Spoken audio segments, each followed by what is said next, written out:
أعوذ بالله من الشيطان الرجيم. بسم الله الرحمن الرحيم. رب اشرح ويسر لي أمري واحلل عقدة من لساني يفقه قولي. رب زدني علما. رب زدني علما. رب زدني علما. آمين. السلام علیکم ورحمۃ اللہ وبرکاتہ. انشاءاللہ امید ہے کہ آپ تمام عزیز ذات سامعات خیر و عافیت سے ہوں گی، اور الحمدللہ آپ کا روایتی اور رمضان کا جو سفر ہے وہ آسان طریقے سے جاری و ساری ہوگا، اور آپ سے امید بھی کی جا رہی ہے کہ آپ کا جو آپ کو سبق جو کہ ہر کلاس میں یہ بات ریمائنڈ کروائی جاتی ہے کہ جو کچھ آپ یاد کر رہے ہیں، حفظ کر رہے ہیں، اس کو آپ نے اپنی نمازوں میں پڑھنا ہے۔ اس کے ساتھ ہی طالبات کے جب پرسنل میں سوالات آتے ہیں اپنی پریکٹس کے متعلق، جو اس 7 ہفتے کی پہلی کلاس نے میم ساکن کے قواعد کو عملی طور پر اس کی پریکٹس بھی کی، قواعد کا مختصر جامع تعارف بھی پڑھا، اور جو پی ڈی ایف آپ کو شیئر کیے گئے اس سے متعلق جب طالب فیڈ بیک ملتا ہے تو یہ بات بہت خوشی کا باعث ہوتی ہے کہ ماشاءاللہ آپ لوگ اس کورس کو کافی حد تک سیریس لے رہے ہیں، اور اپنے رمضان کو بہتر کرنے کی ماشاءاللہ پوری سعی کر رہے ہیں۔ اللہ رب العزت اسی طریقے سے آپ کے یہ سفر حسن طریقے سے جاری ساری رکھیں کے لیے یہاں پر موجود ہیں، سن رہے ہیں۔ اللہ تعالیٰ آپ کے مقصدوں کو کامیاب فرمائے، آمین۔ اس کے ساتھ آپ کے ساتھ یہ اسکرین شیئر کی جائے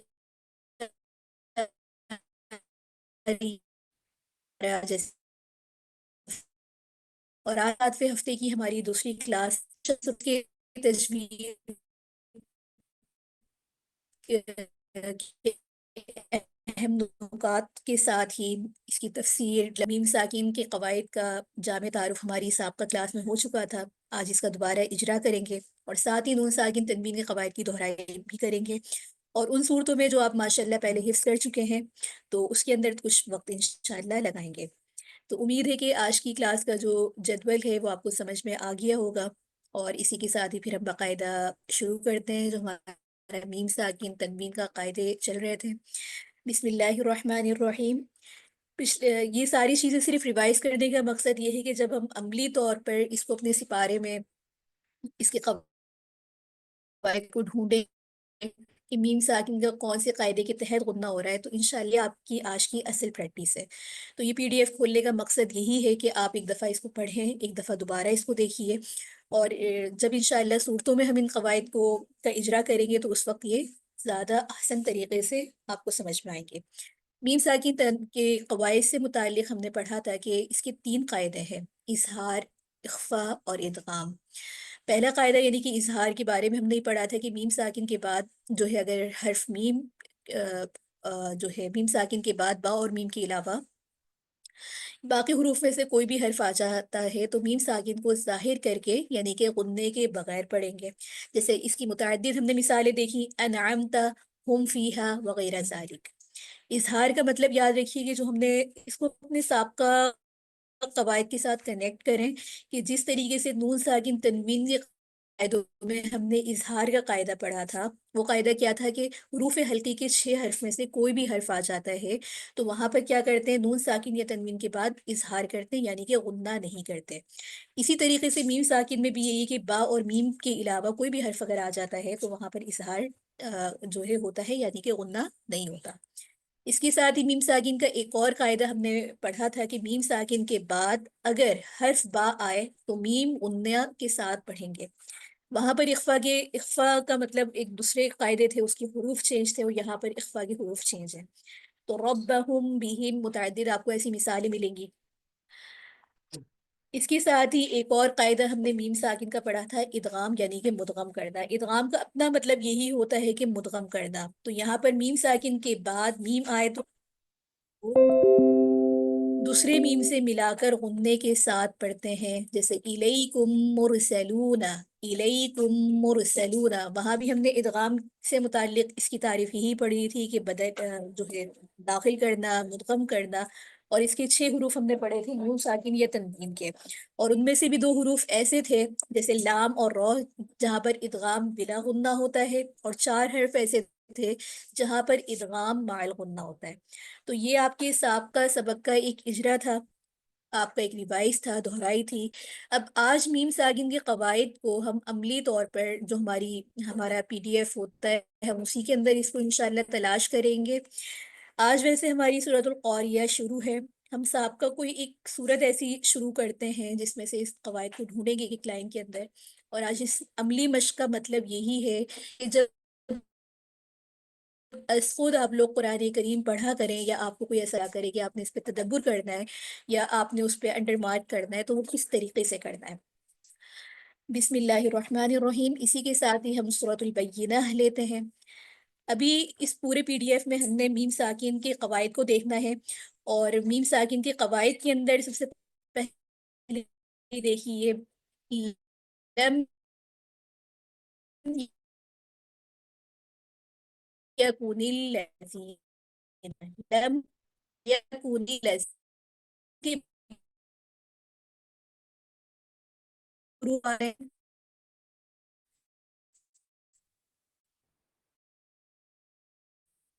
یا تو میم یا پھر با ہو.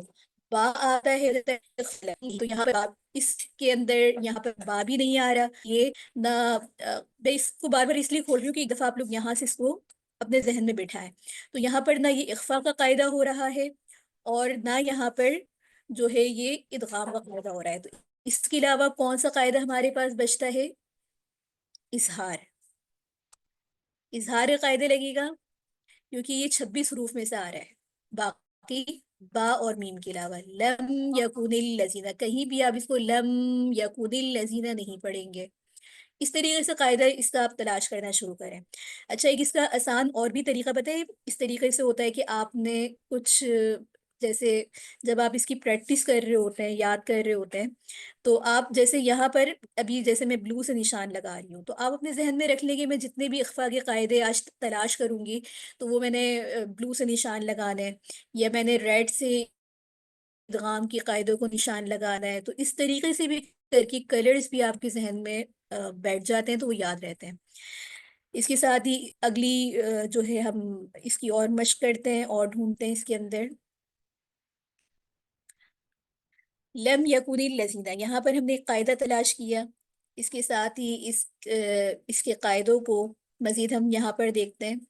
لم یکن الذین کفروا من اہل الکتاب والمشرکین منفکین حتی تأتیہم البینہ. اچھا، یہاں پر ویسے ابھی اس مثال میں ہمیں میم ساکن کا یہ قاعدہ ملا ہے. آگے دیکھتے ہیں. اگر آپ ساتھ ساتھ نون ساکن اور تنوین کے قواعد کی بھی پریکٹس کریں تو وہ ساتھ ساتھ آپ کی یہاں وہ بھی پریکٹس ہوگی. جیسے اب آپ یہاں پر دیکھیں من اہل الکتابی، یہاں پر نون ساکن آ رہا ہے. اب نون ساکن یا تنوین کے بعد اگر حروف حلقی کے 6 حرف میں سے کوئی بھی حرف آ جائے تو ہم نے قاعدہ کیا پڑھا کہ وہاں پر اظہار کرتے ہیں. تو یہاں پر من اہل الکتابی، من اہل الکتابی نہیں پڑھیں گے کیونکہ یہاں پر اظہار ہو رہا ہے، یعنی کہ غننے کے بغیر پڑھیں گے. اس کے ساتھ ہی اگلی آیت پہ چلتے ہیں. رسول من اللہ. اب رسول تنوین آ رہی ہے، اور تنوین کے بعد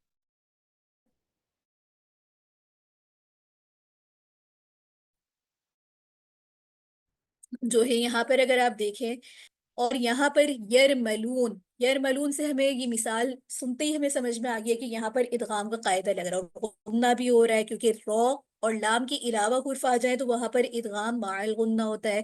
رسول من اللہ، رسول من اللہ. اور ایک دوسرا قاعدہ ایک یہاں یہ بھی ہے، تنوین کے بعد تو ہے ہی حرف لیکن نون اور میم مشدد پر ہمیشہ غنہ ہوتا ہے. نون اور میم مشدد پر ہمیشہ غنہ ہوتا ہے. کہیں بھی آپ دیکھیں کہ نون آ رہا ہے یا میم مشدد آ رہا ہے تو وہاں پر غنہ لازمی ہوگا.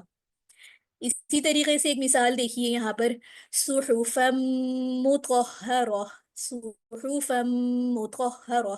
اب یہاں پر بھی دیکھیں تنوین کے قاعدوں میں سے، نون ساکن تنوین کے قاعدوں میں سے یہاں پر کون سا قاعدہ آ رہا ہے؟ یرملون، یرملون کا قاعدہ لگ رہا ہے. آگے تیسری مثال میں دیکھیے.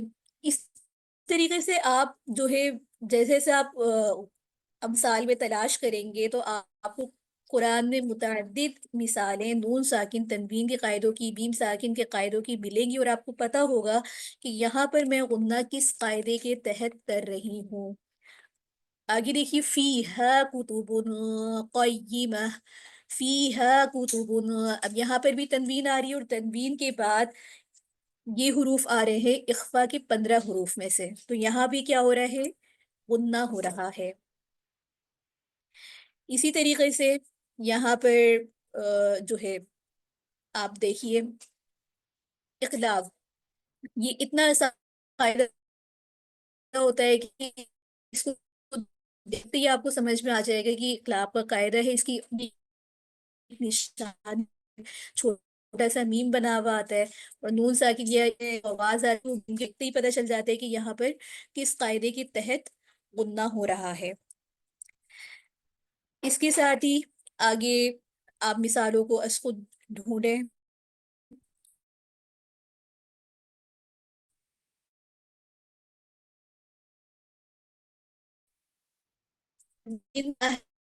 یہاں پر دیکھیں وہی والا قاعدہ ہے، ہم شر البریہ، ہم میم ساکن آخر یہاں پر با ادغام کا قاعدہ بھی نہیں ہے، تو یہ یہاں پر کیا ہو رہا ہے؟ اظہار، میم ساکن کے بعد اظہار کے یعنی کہ 26 حروف میں سے یہ حرف آ رہا ہے، تو یہاں پر ہم شر البریہ، اولئک ہم شر اس پہ تدبر کریں، غور کریں۔ اسی طریقے سے یہاں پر دیکھیے، اولئک ہم خیر البریہ، ہم خیر کبھی بھی نہیں پڑھیں گے کیونکہ میم ساکن کے بعد نہ یہاں پر میم ساکن کا اظہار اظہار شفوی ہو رہا ہے یہاں پر، کیونکہ یہاں پر با اور میم کے علاوہ کا یہ 26 حرف میں سے آ رہے ہیں۔ تو اس طریقے سے اگر آپ اس پہ خود غور کریں تو آپ کو یہ مثالیں ملیں گی، جیسے ربہم جنات، عند ربہم جنات، ربہم کہیں بھی نہیں کریں گے، کیونکہ اکثر طالبات جب نماز قاری ہوتی ہیں یا حفظ سے پہلے پڑھ رہی ہوتی ہیں تو وہ کہیں نہ کہیں غنہ کر رہی ہوتی ہے، اور انہیں خود نہیں پتا کہ میں یہاں غنہ کیوں کر رہی ہوں۔ اب اکثر طالبات جب اس صورت کو پڑھ رہی تھیں یا سنا رہی تھیں، ان کے وائس نوٹ تھے، تو پڑھنے کا انداز کیا تھا؟ جزاؤہم عند ربہم جنات، اب ربہم پہ آپ کیوں غنہ کر رہے ہیں؟ یہاں کوئی قاعدہ ہی نہیں ہے غنہ کرنے والا۔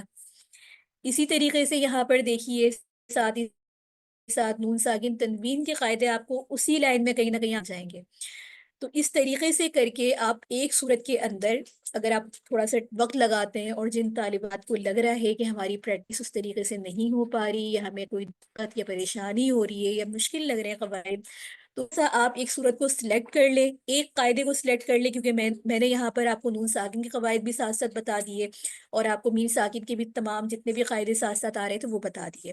آپ کوئی ایک قاعدہ سلیکٹ کر سکتے ہیں ایک صورت کے اندر، جیسے کہ آپ نے اظہار کے قاعدے کی پریکٹس کرنی ہے، میم ساکن کی اظہار شفوی کی پریکٹس کرنی ہے، آپ پوری صورت میں صرف اپنا فوکس اس پہ رکھیے۔ یا آپ نے نون ساکن تنوین کے قواعد میں سے آپ کو اخفا کا قاعدہ مشکل لگ رہا ہے، تو آپ صرف پوری صورت کے اندر آپ اخفا کے قاعدے کے اوپر ہی فوکس کریں، تو اس طریقے سے کر کے پھر آپ کی پریکٹس ہو جائے گی۔ یہاں تک اگر بات کلیئر ہے اور آپ کو سمجھ میں آ گیا ہے پریکٹس کا طریقہ، تو بتائیے، پھر ہم آگے چلتے ہیں۔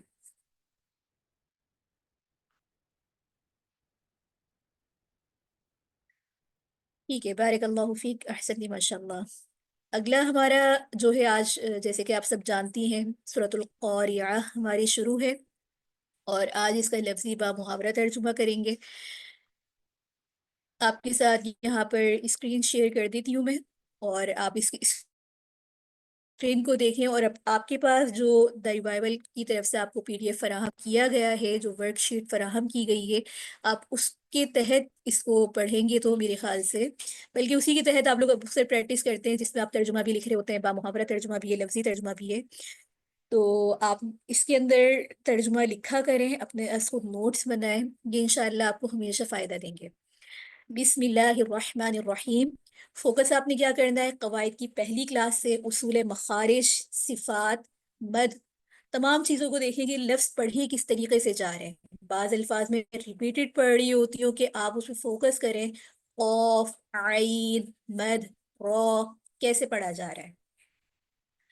القاریعہ، کھٹ کھٹانے والی، اچھا اس کے دیگر ترجمے بھی ہیں، جیسے اگر ہم معارف القرآن میں دیکھیں یا تفسیر ماجدین کے اندر دیکھیں، تفسیر ابن کثیر میں دیکھیں، تو ہم چونکہ شروع سے اس ورک شیٹ سے پڑھ رہے ہیں تو یہ آسان ترجمہ بھی ہے، اور جب آپ انشاءاللہ اس کی تفسیر پڑھیں گے اور وہاں سے سمجھیں گے تو پھر آپ کو اس کا ترجمہ مزید جو ہے آسان طریقے سے سمجھ میں آئے گا۔ کھٹ کھٹانے والی، کھٹ کھٹانے والی، القارعہ، کھٹ کھٹانے والی، مل قارعہ، کیا ہے کھٹ کھٹانے والی، کیا ہے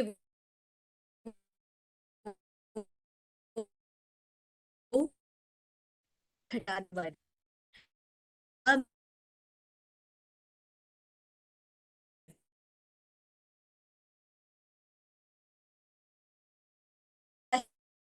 ہے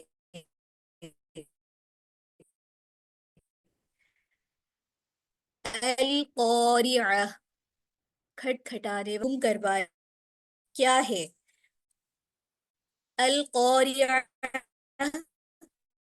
کھٹ کھٹانے والی، اور تم کہ کیا ہے وہ کھٹکھٹانے والی، اور تم کیا جانو کیا ہے وہ کھٹکھٹانے والی، یوم، جس دن، یکون، ہوں گے، الناس، لوگ، کل فراشل، پروانوں کی طرح، کل فراشل، پروانوں کی طرح، مبسوس، بکھرے ہوئے، یوم، جس دن، یکون،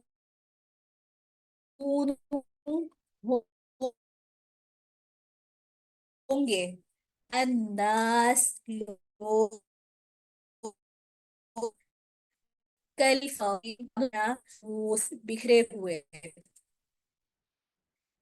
جس دن پرید ہوں گے، جس دن بکھرے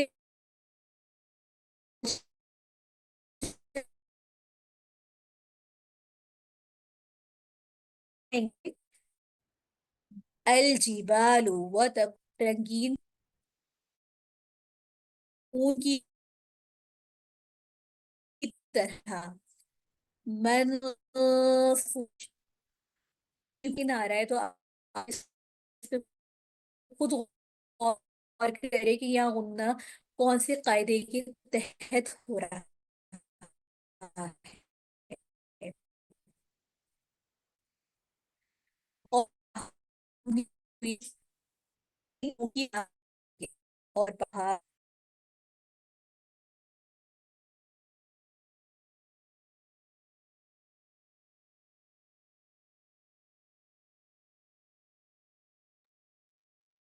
اچھا تھوڑا سا یہاں پر انتظار کریں، یہ نیٹ کا ایشو ہے، آپ کے ساتھ اسکرین شیئر کرتے ہیں دوبارہ، آپ اپنے پی ڈی ایف میں دیکھتے رہیں جب تک۔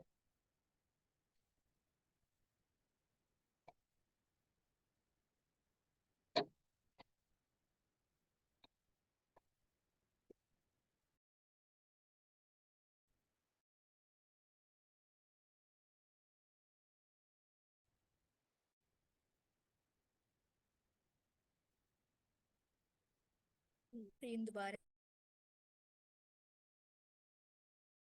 اس کی شیئر کی جا رہی ہے، بسم اللہ الرحمن الرحیم۔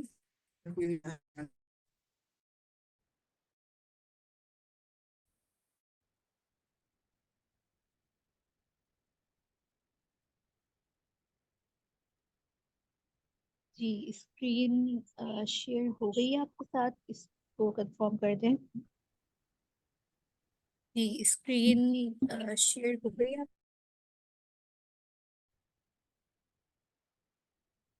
بسم اللہ الرحمن الرحیم۔ فَأَمَّا، تو لیکن، من، جس شخص کے، ثقلت، بھاری ہوں گے، ثقلت، بھاری ہوں گے، موازین، پلڑے اس کے، موازین، پلڑے اس کے، تو جس شخص کے پلڑے بھاری ہوں گے، تو جس شخص کے پلڑے بھاری ہوں گے، فَهُوَ، تو وہ، فی عیشتر، زندگی میں ہوگا، فی عیشتر،